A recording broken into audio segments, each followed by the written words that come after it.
So, good day. Our topic for today is communication. Now, what is communication? Communication is a process. It is a process of sharing and conveying messages or information from one person to another within and across channels, context, media, and cultures. So, there is a wide variety of contexts and situations in which communication can be manifested. It can be a face to face interaction, a phone conversation, a group discussion, a meeting or interview, a letter correspondence, a class recitation, and many others. Now, communication occurs between two or more people, which is the speaker and the receiver. So, communication can be expressed through written or spoken words, actions, or nonverbal, which is sign languages, then or both spoken words and nonverbal actions at the same time. So, same as doing a speech. Now, the elements of communication. Communication is divided into two elements which help us better understand its mechanics or process. These elements are the following. So, the first element is the communicator, which is the person who sends the idea. Second is the receiver. The receiver is the person who receives the idea. Third is the transmission, the act, way, or the method of issuing or sending the ideas. Now, the fourth one is the message, which is the idea, order, instruction, advice, suggestion, observation, appeal, or report, which is to be communicated. Now, lastly is the response, or what we call the feedback.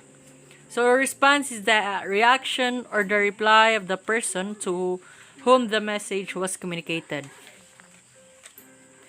Now, in the process of communication, first one is the speaker generates an idea. Second one is the speaker encodes an idea or converts the idea into words or actions.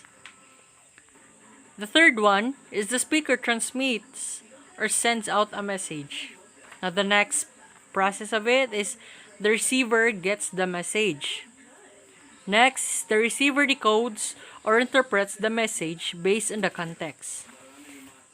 And lastly, the receiver sends or provides feedback. Now, the example of it is the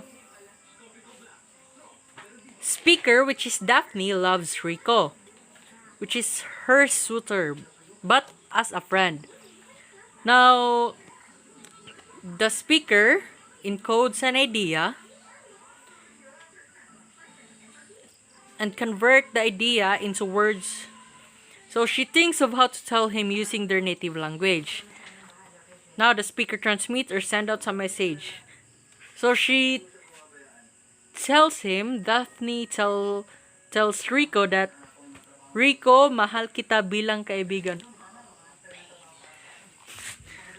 Now, the receiver gets the message. So, Rico hears what Daphne says. So, the receiver decodes or interprets the message based on the context. So, Rico tries to analyze what she means based on the content and the relationship. And Rico is heartbroken. Now, the receiver sends or provides feedback. So, the feedback that the receiver, that Rico had sent, is he frowns and does not say something because he is in pain. Now, the Shannon-Weaver and Weaver model of communication. So, as you can see at the diagram, there's the information source, which is the speaker, the one who produced the message, and the message was being transmitted or encoded. Now, the signal sent. So, at this channel, you can see at the bottom of it is the noise. So, the noise can be the barriers, which is the barrier of a communication. So the channels, it was received. So the receiver decodes the message, and the receiver and the message got its destination, which is the receiver who decodes it. Now, the Shannon-Weaver model, known as the mother of all communication models. The Shannon-Weaver model, which is in 1949, depicts communication is a linear or one-way process consisting of 5 elements. So, it was already said at the diagram, which is the source, which is the producer of message, a transmitter, the one who encodes the message into signals, a channel, which is signals adapted for transmission, the receiver, the one who decodes a message from the signal, and a destination. Now, this model, however, has been criticized for missing the one essential element in the communication process, which is the feedback. So, without feedback, the speaker will not know whether the receiver understands the message or not. Now, the next model came from David K. Berlo. So it is called the SMCR model of communication. So observe the diagram.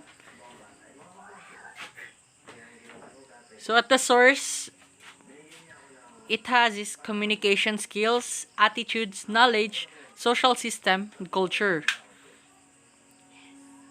Now, it was encoded into message, which is the content, elements, treatment, structure, and code. Now, it was transmitted into channel, which is